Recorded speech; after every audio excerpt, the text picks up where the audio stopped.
Hello, I'm James, and I'm an old guy in Europe.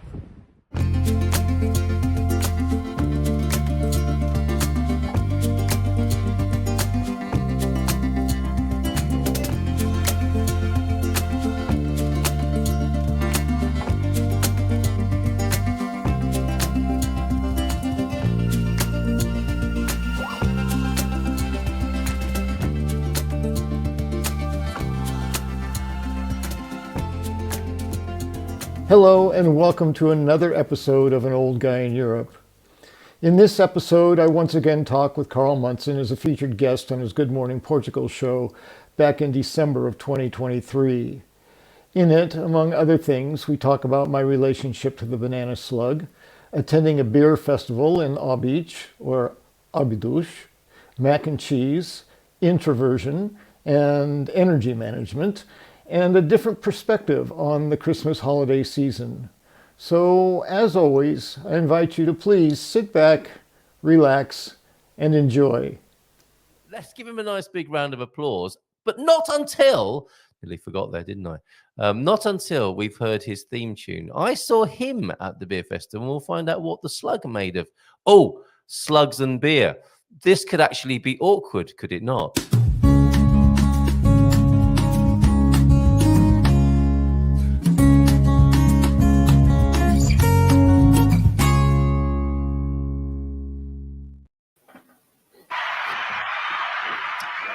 Bon dia! Hola, bon dia, slug. Really, that had only just occurred to me, James. Beer, slugs. It's not a happy mix, is it, generally speaking? As I understand it, no. I do want to make one thing clear. I'm not Slug. Slug is a friend of mine. And you've only been telling us that, what, for the last 2 years? And I still call you the slug. That's right. You're the friend of the slug, of course you are. Yes, right, Slug and I are good friends. Hopefully, Slug has popped down to the shop for you both and to get a pint of milk or something, and didn't hear the comments about beer. I mean, when the slug goes down to the shop to get a pint of milk, that's going to take 2 or 3 months to complete. Well, yeah, because he's got to leave the redwood forest, which he can't do. So he has to find a shop in the redwood forest to get the milk, and then he has to get there, and he doesn't live close by, and he doesn't have a computer. So I doubt sincerely that he heard what you said. Good. I'm so glad to hear that. At which point James is saying, "Oh, shut up, you idiot. I'll get the milk myself. My tea's going cold." Excellent to see you. You were there on the Friday. What did you make of the Silver Coast Beer Festival, James? It was a good time. Yeah, I enjoyed it. I have to say, well, I guess, well, I'm not getting used to it, but I have these experiences of meeting people in face to face for the first time that I already kind of know because I've seen them on the show. Yeah, and it's always a little disorienting. It's like, oh, I know you. So then the assumption is, you know me. It's like, no, you don't, unless you're watching on Monday mornings, you don't know me. And now this is in regard to Soul Finesse. I saw them set up, and I knew all about them from what had been here. I was familiar with I don't remember her name, but the woman who is the part of the ownership. Bev and Dan. And so I struck up a brief friendly conversation as if I already knew them. And in the back of my mind, remember, they don't know you. They don't know you. Like that. So, it's like, I've seen you on the Good Morning Portugal Show, that kind of thing. And I tried their macaroni and cheese. That was the first thing I tried. Oh, yes.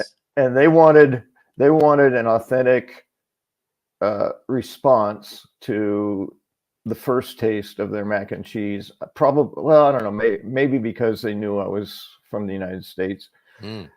So I said, okay, I need to get my authentic self fully engaged. Not my polite, nice, that sort of thing. So I took a bite. I closed my eyes. I swished it around a little bit in my mouth. I swallowed it and I said, like that. I tried to be as enthusiastic as I could about it. And it wasn't until about, I don't know, maybe a minute after I had swallowed that first bite that I realized there's a little heat in this. Like my mouth, the tongue and the throat just started to warm up a little bit. It wasn't over spicy, but it was a new experience with mac and cheese for me. So the flavor of the mac and cheese was like, oh yeah, familiar US mac and cheese, yum. And then this slow warming feeling came into my mouth. I went, oh, nice. And so after my authentic reply, I said, there's a little heat in this. And they all smiled and said, yeah. Well, I mean, it's a migration metaphor, isn't it? The American meeting the heat. You could say, and you know, the exotic perhaps it is your journey, maybe right there on a plate. Maybe, yes. Yeah. Mac on a plate, yes. Mac on a plate. Their chicken on a stick was also very good, as were their. Yes, I had that as well later. Yeah. So shout out to Bev and Dan. And forgive me because I can't remember the name of their. Like you know, you meet a lot of people at an event like that. Everyone does, and it's hard to remember everybody's name. She's a very wonderful woman, whose face I can see before me, and who we saw taking part in that beer festival. And I can't for the life. Oh, she was lovely. I mean, she was smiling, but it wasn't like I'm running a business, so I have to smile at my customers kind of thing. It was just, it felt to me like that. She just walks around her whole life. Yeah, like with that kind of energy. It was really delightful. And she was a beacon, wasn't she? Absolute beacon of loveliness and mirth and merriment. And yeah, great for the beginning of December and the Christmas spirit, and a wonderful representative of the whole event. We did have a little moment with our mate Nuno as well, didn't we? We were sort of confiding as varying degrees of introvert, and we acknowledged, didn't we, of course, that these big events are quite often an assault on the senses of any introvert or empath. And everyone, I think most people at a great big public event are, as well as enjoying it, also coping in some way with the effect it has.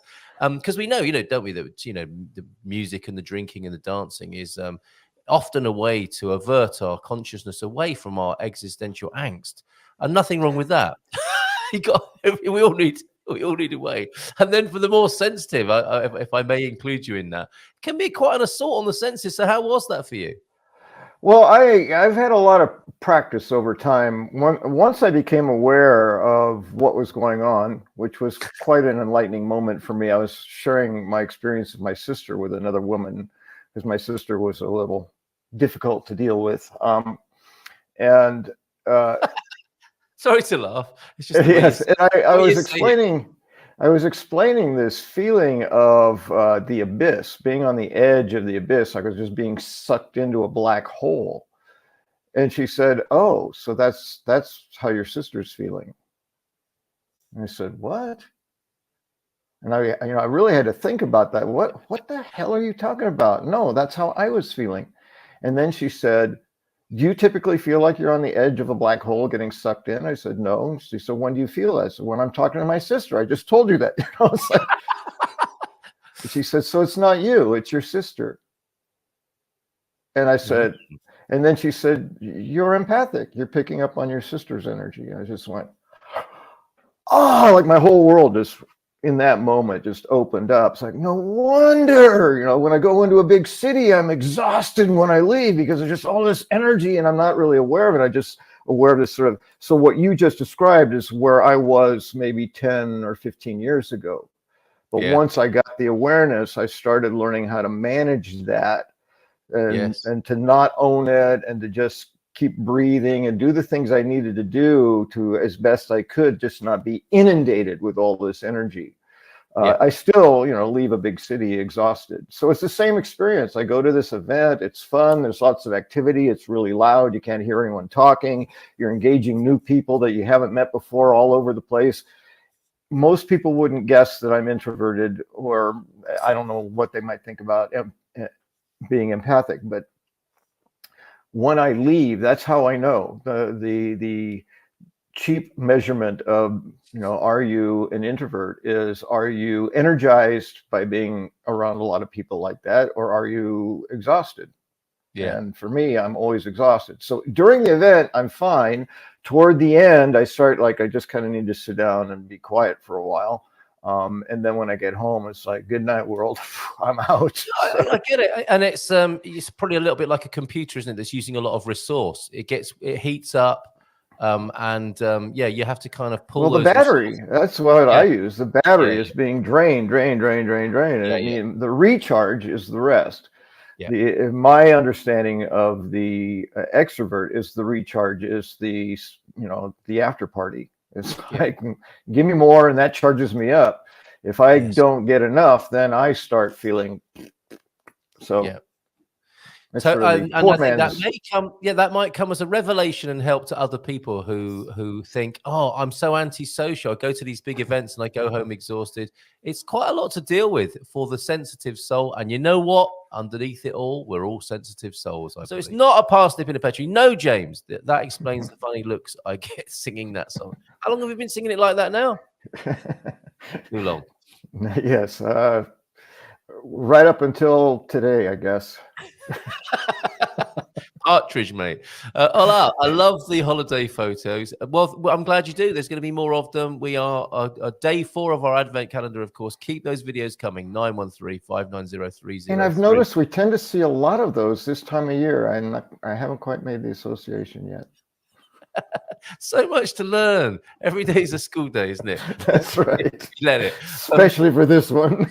Must be James Day today. Is this a bit of criticism coming in from a viewer? 2 beers, 1 blah blah, 1 Brit irritate. Oh, this or is No, this immigrating, yeah. immigrating. 1 Brit's immigrating. This is a new version of a parsnip in a pear tree, isn't it? I guess, yeah. Yes. I don't know. Yeah. It wasn't intended that way, but I was just noticing. You said, well, there's James, and I was, yeah. And then there's James, and I was, yeah. And then there's James, and I was like, yeah. And then there's Tig James, and I'm like, it's like, wow, all these James today. Must be James Day. Yeah, but what about Jack Polly? Dad!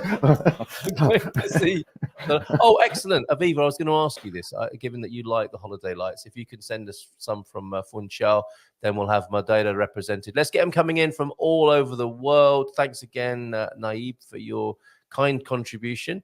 I'm not sure what you can do with 2 South African rand. Does that buy you a house, a coffee? I'm not sure what. I'm not familiar with that. I'll have to ask Sarah at Spartan FX. You're creeping up on dangerous territory with that one. Why is that? What buying houses and coffees? No, what you can do with a ram.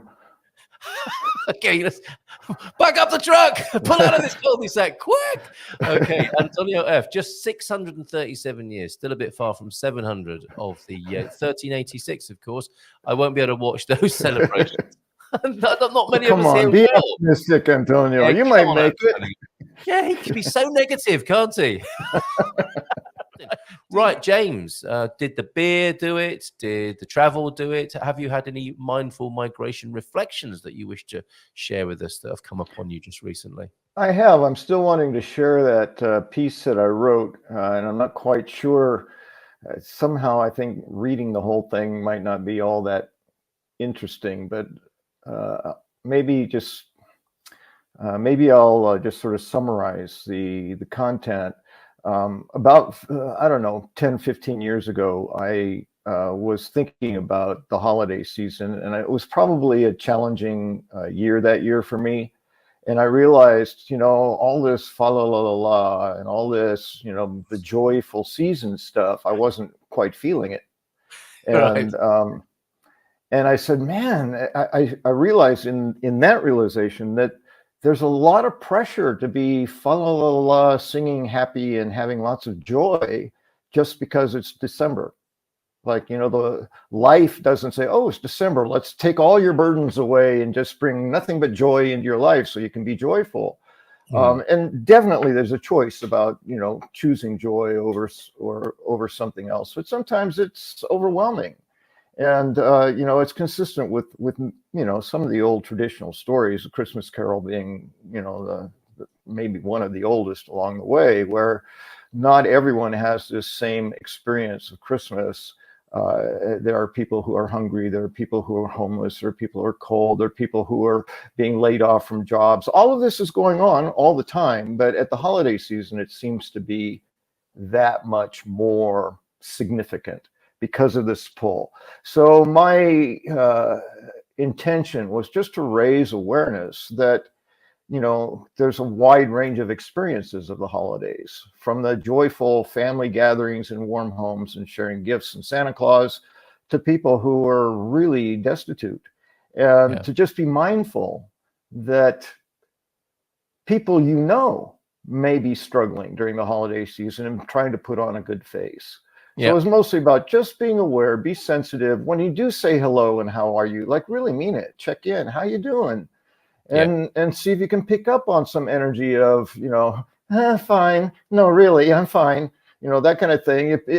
Understand, say, if you have the relationship with that person, to engage a little bit, say what's going on. And if you happen to be that person, to be able, or to maybe risk being vulnerable and transparent about the reality of your situation. And rather than saying, fine, really, say, well, it's a tough year this year for me, and Yeah. sharing that.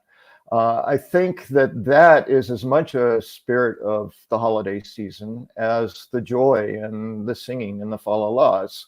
Well said.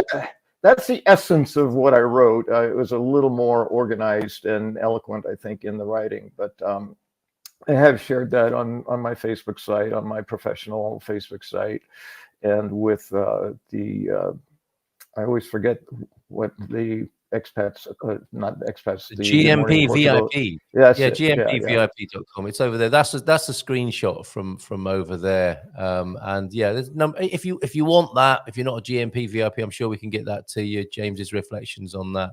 But that's over there at gmpvip.com, and I'll put the link to it there. But well said, and I think what you said about that might actually be the true spirit of Christmas. There's a lot in that. If we open up to others, or be available to people who are opening up and are not just saying I'm fine, thanks. Yeah.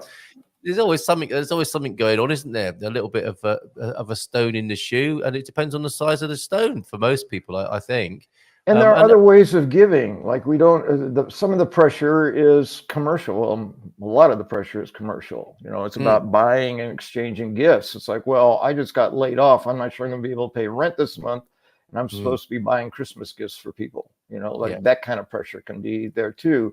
So it's, how can I give? How can I make a difference? And maybe it's you simply take some home cooked food to somebody who's struggling financially. Or if you're struggling financially and you're feeling bad about being able to offer gifts to the family, maybe you go to a homeless shelter or a food service and help distribute food to people. There's lots of things you can do to give that don't require a financial investment.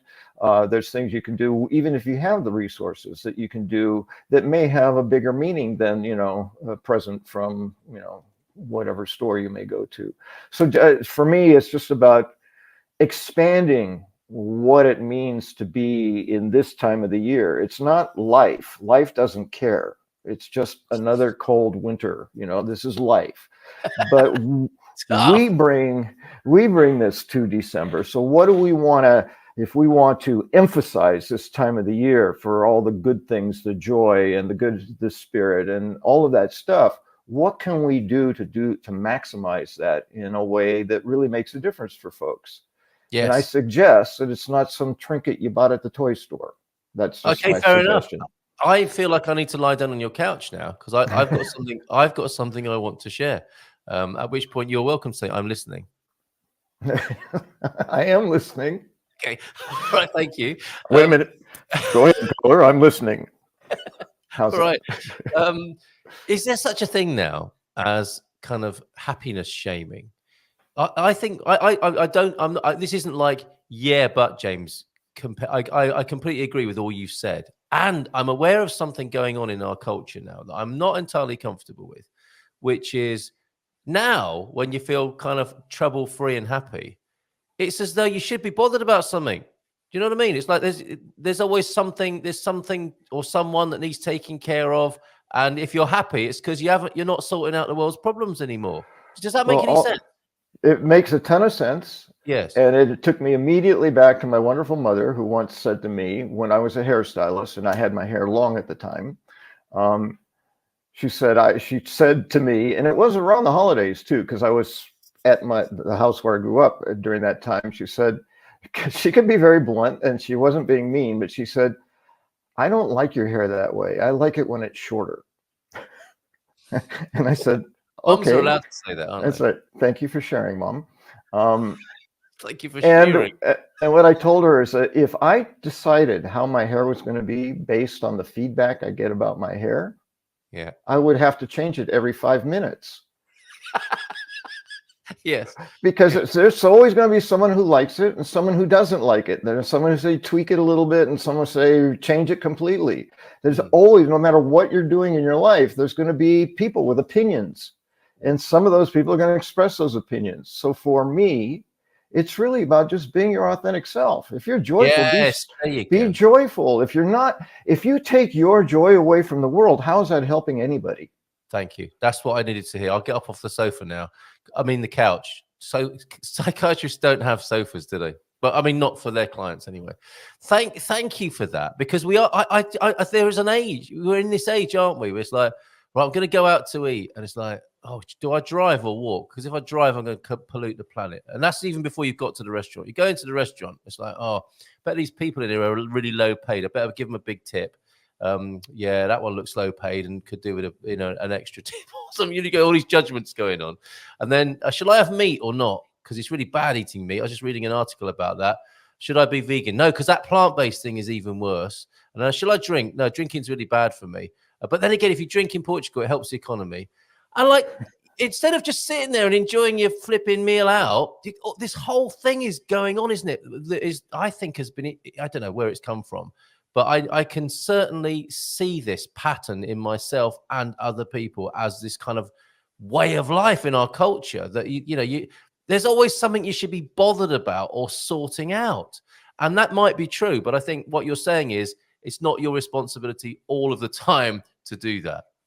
Yeah, and to me, my mantra, notice, choose, and act. That's exactly, you were in the noticing and trying to figure out what to choose part in that description.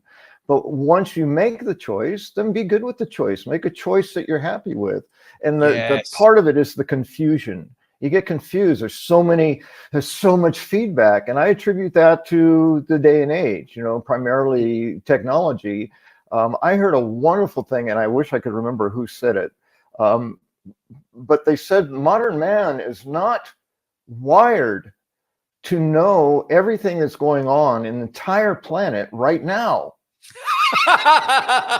And we aspire to that in a strange, crazy way, don't we? Yes, but when you think about where did we come from, we were in our tribe in a relatively small, contained area, and we knew all about what was going on in the village. Yes. But we didn't have a clue what was going on in the next village over unless they came over and bothered us or told us, but as we communicated more and more, now we have the capacity to enter every single village on the planet anytime we choose. And even sometimes when we don't choose, it's coming to us. The invasion of the information. So we get overwhelmed. And somehow I've chosen to just exit commercial media news. I take myself out of it. I don't want to be managing that all the time. But ultimately, it comes down to your choice. What do you choose? I mean, my choice to be here in Portugal had a lot to do with what was going on in the United States. It wasn't working for me. It's like, well, what do I want to do about that? I can be in it, but I'm too aware of it. It's like you can't unsee it. You can't unexperience it. Yeah. It's like I just need to distance myself in a place that supports my way of life better. And it's my really naughty, guilty secret as to a good reason not to learn the language. Because you can't hear people moaning about stuff, or you can hear them, but you don't know what they're saying. Like I've said many times, if I'm on a bus or a train in England, I can hear people moaning about everything, and I can hear what they're saying. And it's like you say, you can't unhear that stuff, can you? Like, how are you? Oh, not too bad. then you get regaled not only with the person you're speaking to, but everyone else on there. Whereas if we're in Portugal, I'm just imagining that people are saying lovely things all the time in Portuguese that I can't understand. And I know they're not. I know on another level, I know they're not doing that. But I'm just romantically thinking they are. And that's good enough for me. Thank you for that question, Carl. And for me, James, your insight was great on this. A little round of applause. Thank you. Thank you. Perfect. Very good. So no, it always comes back to notice, choose, and act. And we might have the originators of the phrase join us at some point. That would be wonderful. But thank you, James. Thank you for that. I have contacted them on that. I haven't heard back. As I said, they're incredibly busy people. So, I don't, and again, the time of the year makes family stuff even more busy. Of course it So does. All right. I'll follow up and see. I'd love to see them. Yep. Even I, on a personal level, don't ever see them. So. Yep. Okay. Well, thank you for that comment as well, Sarah. Good morning to you, Suze, as well. How are you doing? And very quickly then, before Tig joins us, you sent in a visual dad joke here. Yes. I thought it was appropriate. I think you should take responsibility for this. Come on. Okay. Every year, Neil Diamond would go to Sweden and sing Christmas songs with the people as they stood side by side the length of the block. I never knew that. It was a Swede Caroline. That's so bad. Yes, wow. It is. Sometimes the worse they are, the more I laugh. It's just... is there an American lawyer that specializes in suing people for saying stuff like this? There should be, right? You hurt my funny bone. Makes me talk about earworms, Sweet Caroline. Exactly. Thank you. Everyone does it. I bet, yeah, 90% of the people watching did that when I said Caroline. Went ba ba ba. Yes, so stop it.